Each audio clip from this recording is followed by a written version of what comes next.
The Rock and Roll Unraveled Show.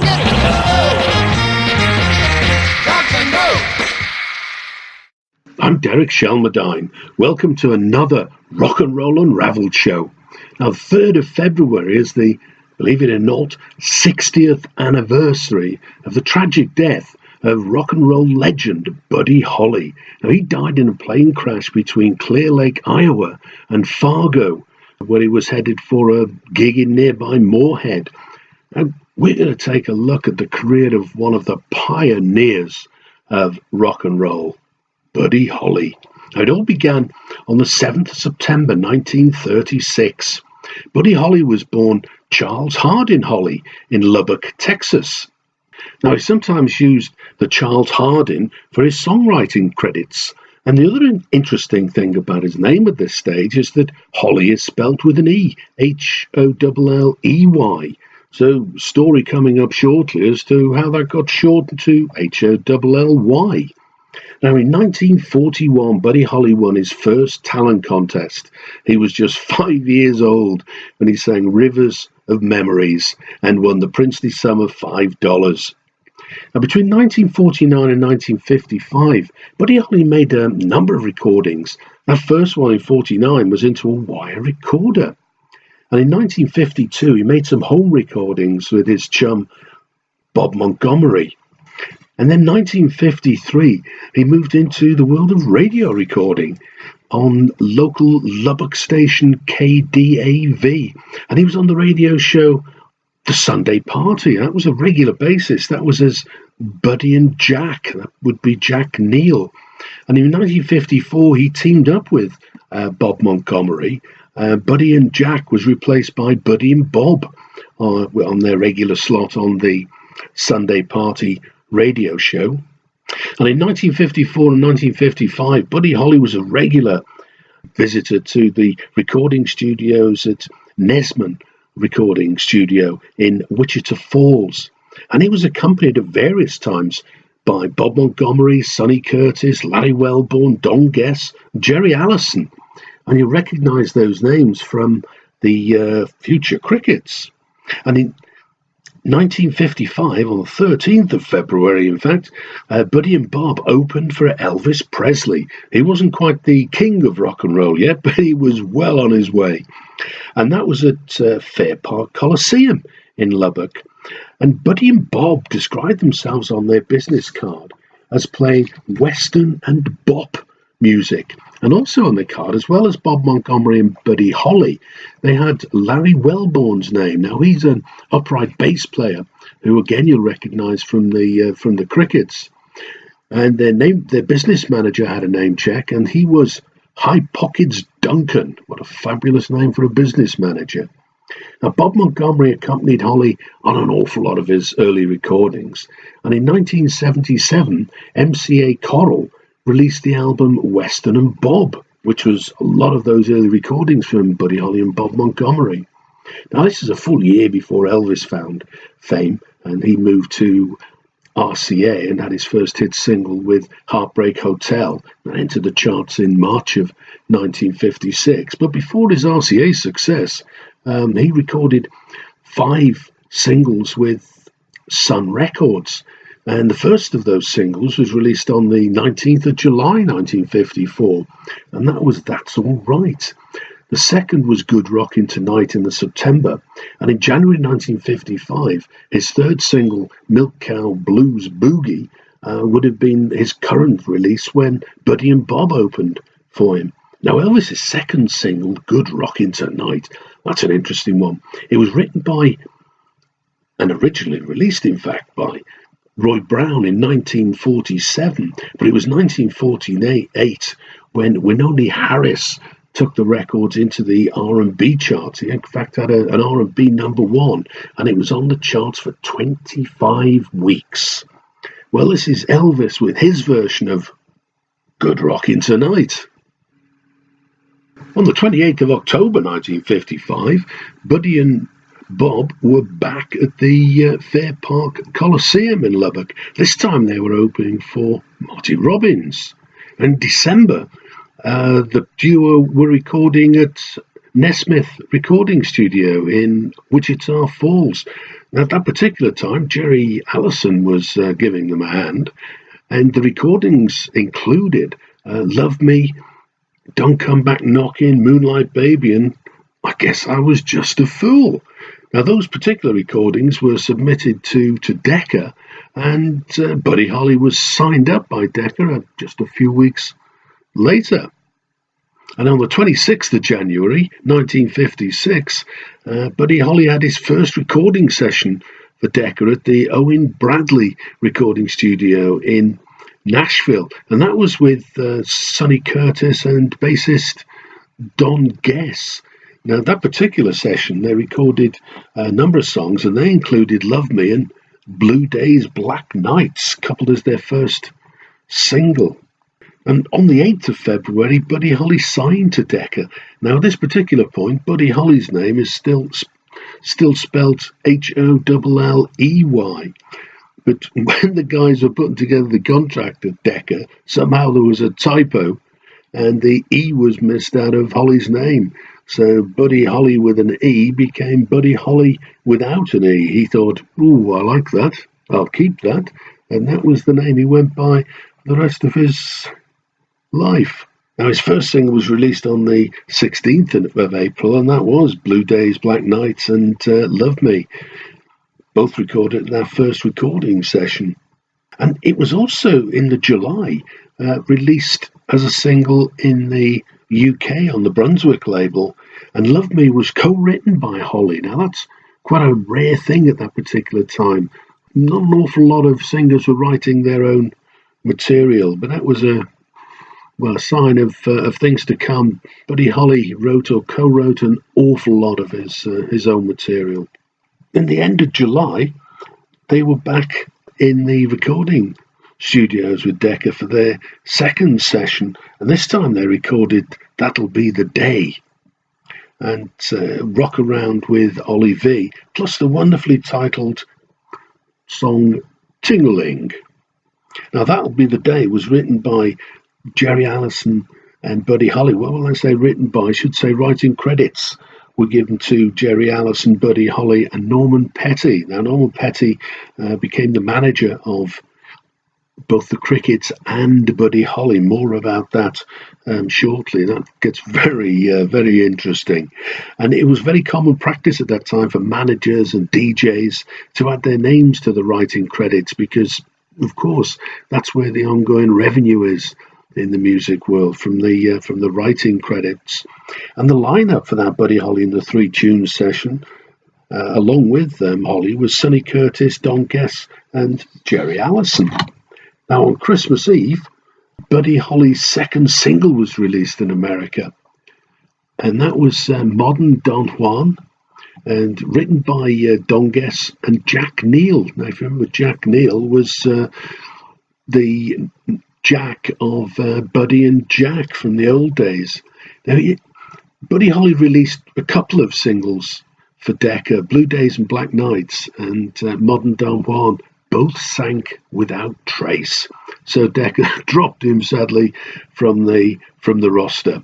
But on the 25th of February 1957, Buddy Holly and the Crickets were back in the recording studio recording That'll Be the Day.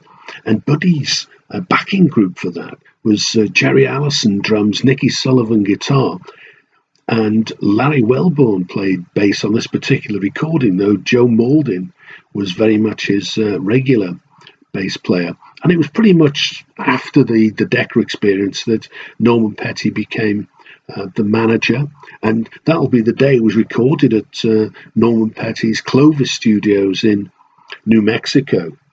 The title for the song was actually a line from a John Wayne movie, The Searchers, where he constantly said, "That'll be the day." Now, this is where it really does all start to get really quite complicated. Norman Petty was manager for both Buddy Holly and the Crickets, but they signed separate recording deals with the same label. They were both signed to Coral, which was a subsidiary of Decca. But the material was released on two different labels. Some of the songs were released on Brunswick, and some of the singles and albums were released on Coral. Now, in March, the Crickets signed with Coral, and their records were released on Brunswick label. This is in America. And in May, Buddy Holly signed a separate deal with Coral, but these records released under Buddy Holly's name were released on the Coral label in America.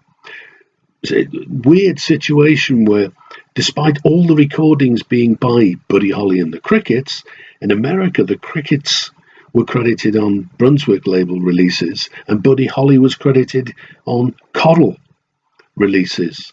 Now, in the UK, back in Blighty, it was a lot more straightforward, and everything was released on the Coral label.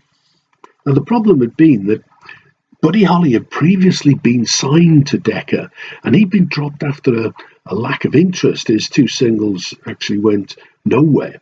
And as a result, he was prohibited from recording any of the songs he previously recorded during his stint at Decca. Now, the first single that Buddy Holly and the Crickets released together was, of course, That'll Be the Day, and the song had already been recorded by Buddy Holly during the time he was signed to Decca. So to avoid potential problems with Decca, it was credited to the Crickets and released on Brunswick. Now, on the 27th of May, the song was released as That'll Be the Day and credited to the Crickets. This is in America. It gave them their first US hit. It didn't actually enter the Billboard Top 40 until the 19th of August, and it was at number one just for a week, but all the ones to go in the goal are a goal. And it was actually their only American number one. Now, when it became successful in the August, Decca tried to cash in on the success by releasing their earlier Buddy Holly version of That'll Be the Day, and they coupled it with Rock Around with Ollie V, which was written by Sonny Curtis. Now, that failed to trouble the American charts at all. And the UK actually had a release as well. It was released as the Crickets, again, on the Vogue Coral label. And that gave them a number one. It was there for 3 weeks. Now, in June, there was a release credited to Buddy Holly of Words of Love in America. And that was the first release as Buddy Holly on the Coral label. And it's an interesting one because Holly overdubbed the vocal tracks. And he sounded quite a lot like the Everly Brothers, although surprisingly that wasn't a hit. Though bearing in mind that That'll Be the Day had been released in the May, but didn't actually enter the charts until August. Buddy Holly was still pretty much an unknown quantity.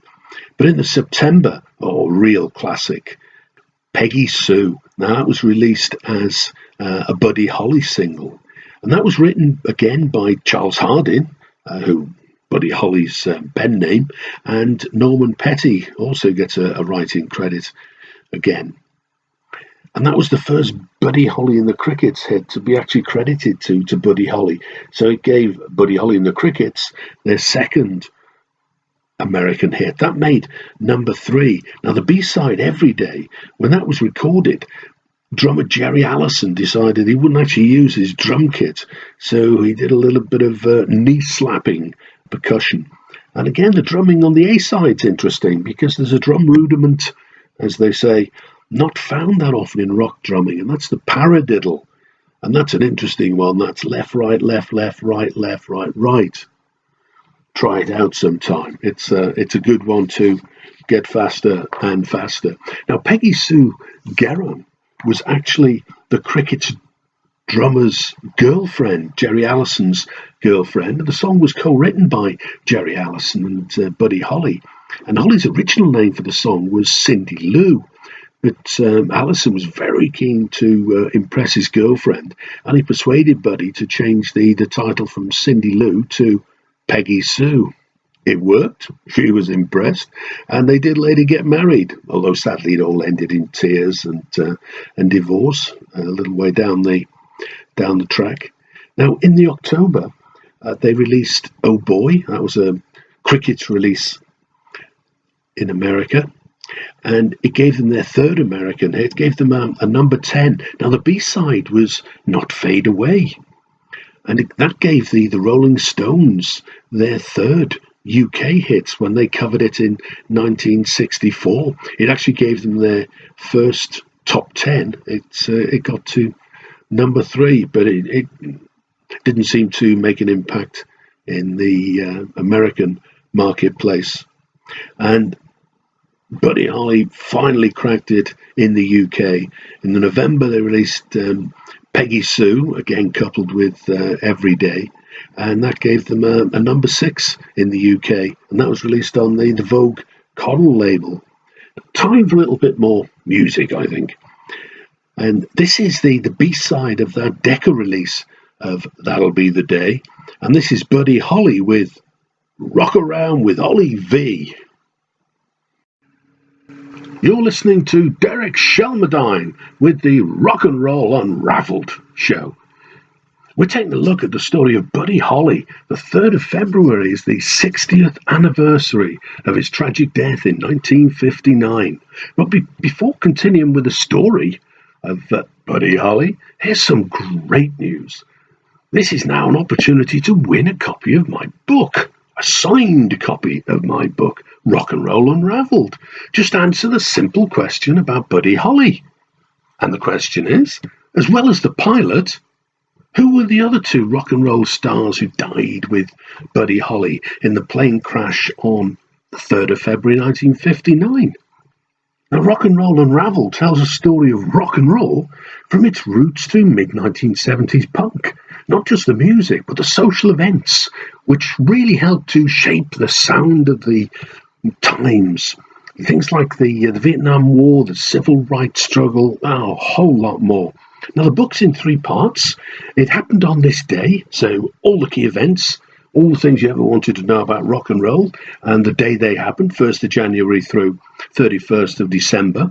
And part 1 is then a timeline, which takes every one of those events and puts them into chronological order, giving a great context to the information. You can actually see careers and genres ebbing and flowing. And part 3 is a pocket history, which cross-references everything in the January to December part and builds a great history of all the important events for the bands, for the artists.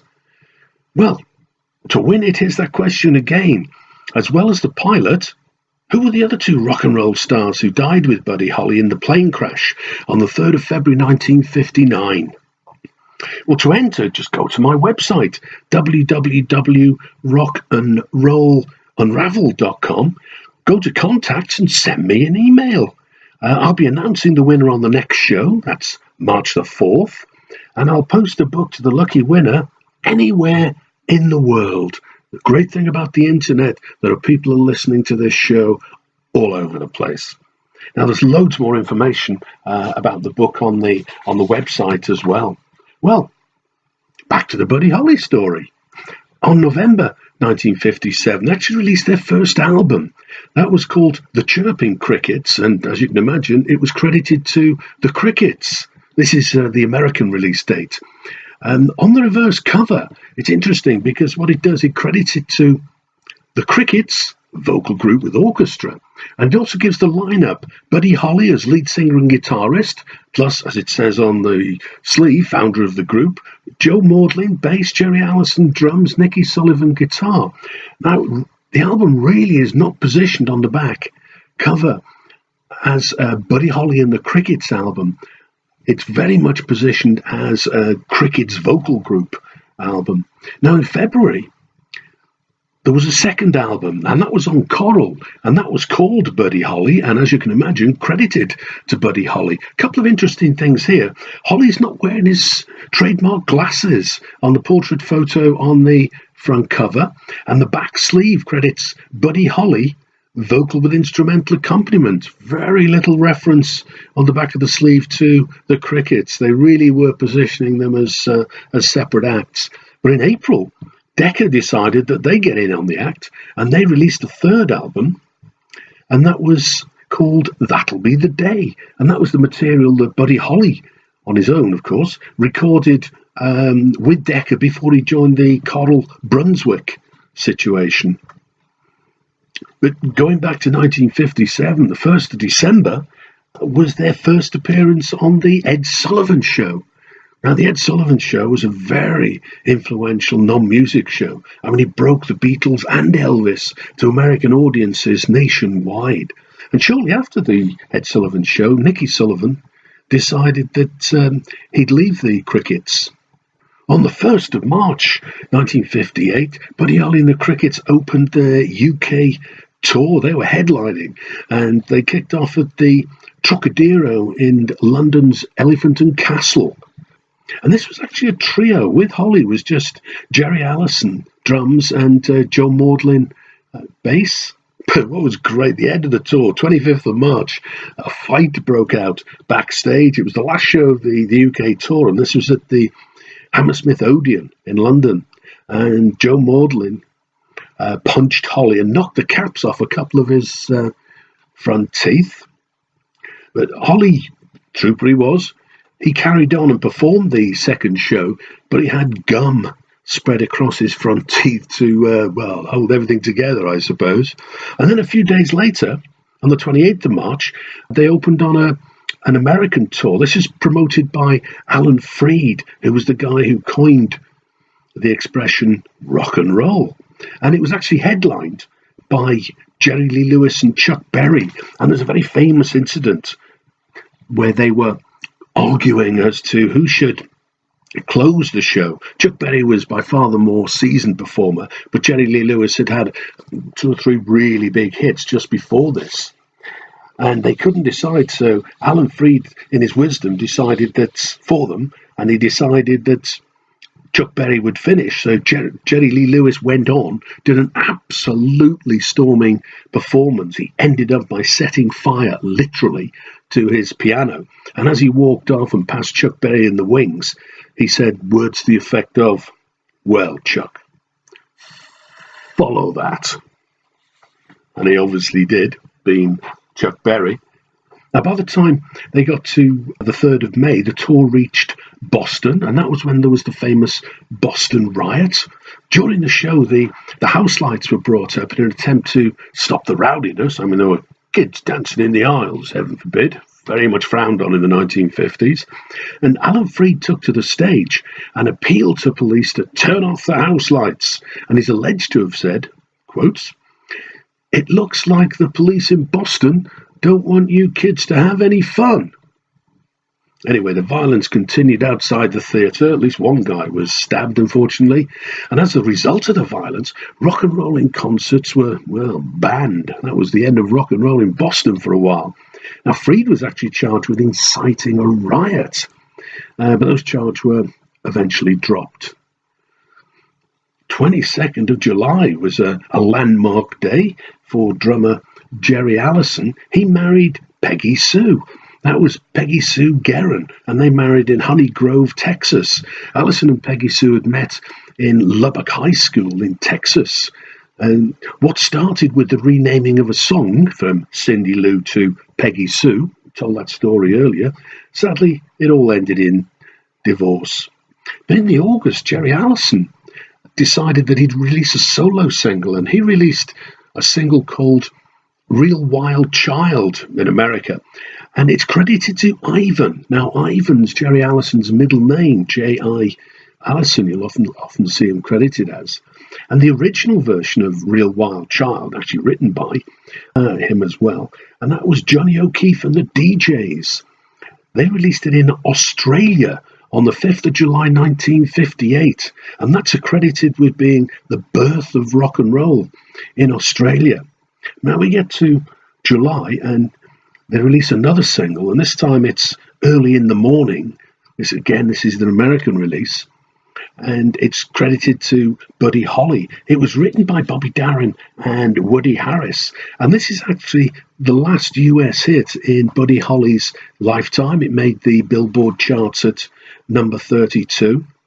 It actually entered the charts on the 11th of August, and it made a total of 7 hit singles in his lifetime. So in America, he had 7 hit singles in his lifetime and just 1 after he died. A little bit more about that later. Now, originally, this was not just written by Bobby Darin, but he recorded it with the Helen Way Singers, and they called themselves the Ding Dongs, and it went out on Brunswick. Now, Atco, the record label, learned that Bobby Darin was in the Ding Dongs, and they took a dim view of this because Darin already had a contract with Atco.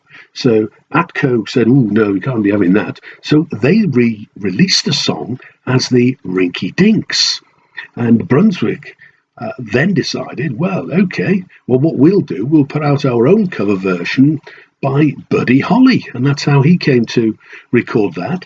This was actually Bobby Darin's second American hit, and it got him to number 24. Now, Bobby Darin's debut hit was Splish, say it again, Splish Splash.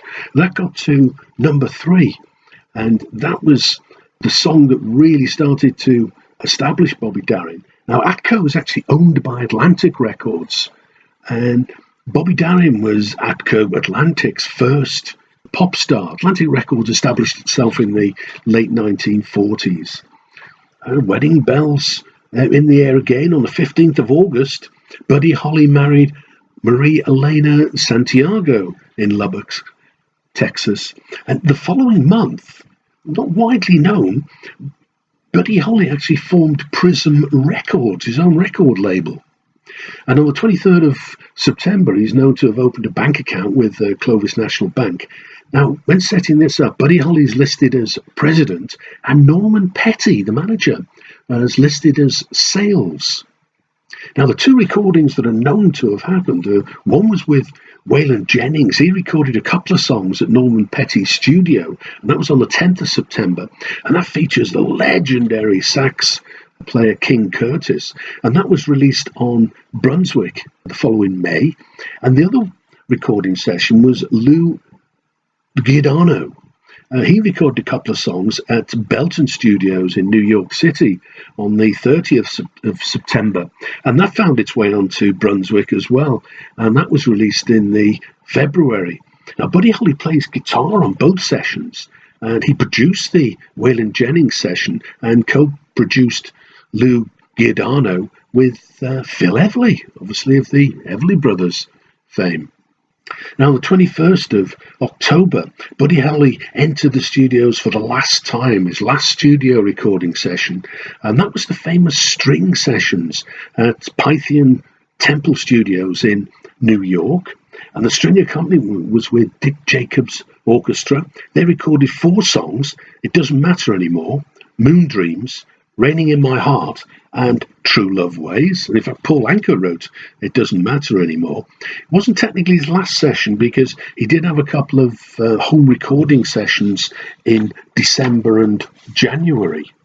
Now, 28th of October saw the last ever performance together, TV performance, of Buddy Holly and the Crickets on American Bandstand, where they performed Heartbeat and It's So Easy. And shortly after that, they parted company, well, Buddy Holly parted company with Norman Petty, and the Crickets decided to stay with Petty. So now Buddy Holly was a solo artist, and it's now just 3 months away from that ill-fated Winter Dance Party tour that started at the end of January. At the end of 1958, Sonny Curtis and Earl Sinks joined the Crickets lineup. And in November, they released in America Heartbeat, which is credited to Buddy Holly. But by the time it was released, of course, Holly had parted company with Norman Petty and the Critics. This wasn't actually a hit in America, although it was a hit in the UK. And time for some more music. And I think it'd be great to hear his last US hit in his lifetime from the summer of 1958. This is Buddy Holly, and Early in the Morning. We're getting towards the end of the show now. There's a lot of detail in the show, as there always when you're unraveling rock and roll. Now, to check it out at your leisure, see the associated blog of the show. That's on my website, and that's rockandrollunraveled.com. The blog has links to all the songs mentioned in the show, not just the 4 songs we play, but all the songs that Rita mentioned, and also other links which are relevant to the show. Once again, the website's www.rockandrollunraveled.com. Now, the 3rd to the 7th of December 1958, Buddy Holly did his first batch of his final recordings, and they were at his apartment in Greenwich Village, and he made them on an Ampex tape recorder. The songs he recorded included What to Do, Peggy Sue Got Married, and Crying, Waiting, Hoping. And on the 27th of December, an interesting one, he appeared on the local Lubbock radio station KLLL, and he wrote a song famously in 30 minutes. That song was You're the One, and it was recorded on the station's acetate machine. Now, Buddy sings and plays guitar, and there were a couple of station DJs on hand, Waylon Jennings and Ray Slim Corbin, and they provided some percussion with their hand claps. And the 1st to the 19th of January was when Buddy Holly made his final home recordings. Now, those songs include Wait Till the Sun Shines, Nelly, great title, Slippin' and Slidin', Maria Elena, Love is Strange, and a cover of the Robbins 1955 classic, Smokey Joe's Cafe. Now, he recorded about 14 songs in all, and there are multiple takes of some of the songs. Now, I mentioned the blog earlier. Now, if you go to the blog on the website, you can find a link which will actually take you to a fabulous website that allows you to listen to all the various takes of those songs, and that's rockandrollunraveled.com. Now, in January 59, Buddy Holly released his last UK single, and that was released as Buddy Holly. That was Heartbeat, and it was his last UK hit in his lifetime. It reached number 30 for just 1 week, and it wasn't a hit in the US. As we heard earlier, his last US hit in his lifetime was Early in the Morning, reached number 32 the previous August. Now, a few statistics now. On the 5th of January, he released It Doesn't Matter Anymore in America, and that was credited to Buddy Holly, and it was his last ever American hit. It gave him a number 13. I mean, the song was written by Paul Anka. It was released in January, but it didn't actually enter the Billboard Top 40 until the 9th of March 1959. That's 5 weeks after Buddy Holly died. And he had a total of 7 American hits in his lifetime, and he only had, believe it or not, he only had 1 further American hit after he died, and that was it. It Doesn't Matter Anymore. And in February, it was released in the UK again as Buddy Holly, and that entered the UK charts on the 27th of February. Now, it was 3 weeks after Buddy Holly died. And It Doesn't Matter Anymore gave him his only UK number 1. It spent 3 weeks at number 1. In the UK, in his lifetime, he had 5 hits as Buddy Holly and 4 as the Crickets. But unlike America, where after It Doesn't Matter Anymore, it was all over, in the UK, including It Doesn't Matter Anymore, he had 18 more UK top 70 singles. That was 3 in the 50s, and now he had 13 in the 60s, but that 13 were up to 1964. Then there was a gap, and he had 1 more hit single in 68. He had none in the 70s, and just 1, True Love Ways, in the 1980s. But now we get to the ill-fated Winter Dance Party that opened on the 23rd of January 1959, and it opened at George Devine's ballroom in Milwaukee, Wisconsin. And the lineup, remember now, he'd split from the Crickets, and despite any advertising, these guys did not call themselves the Crickets. And the lineup was Tommy Alsop, guitar, Carl Bunch, drums, and Waylon Jennings went on to become a massive country artist as a bass guitarist. Now, this tour was across America's Midwest in midwinter. I've been there at that time. It's very, very cold. You can throw a cup of hot coffee into the air and it'll freeze before it hits the ground, literally. The conditions on the tour bus, well, I mean, they were absolutely dire. It was constantly breaking down. And you get a feel for how bad it was when the drummer Carl Bunch was hospitalized with frostbite. So the tour bus was not the place to be. So he actually missed the last concert with Buddy Holly at Clear Lake, Iowa, a couple of days later. I mean, Bunch did actually rejoin the tour a couple of days after the plane crash, so he did get back together with the tour. But that last performance that Buddy Holly gave was on the 2nd of February 1959, and that was at the Surf Ballroom, Clear Lake, Iowa. And the last song of the set was Chuck Berry's Brown-Eyed Handsome Man. And it was there at Clear Lake that Buddy Holly finally decided he had enough of life on the tour bus, and he decided to hire a light aircraft to take his band on to the next gig, and that was in Moorhead in Minnesota. But now we come to the 3rd of February 1959 and the tragic death of Buddy Holly in a plane crash. The tour bus had been breaking down and he chartered a light aircraft. It was to fly to Fargo in North Dakota for his next concert, which was in Moorhead, Minnesota. Now, Holly's backing musicians, Waylon Jennings and Tommy Alsop, they were originally planning to accompany him on the flight, but Jennings gave up his seat for the Big Bopper, and Richie Valance, well, he won the flip of a coin, and he took Tommy Alsop's seat.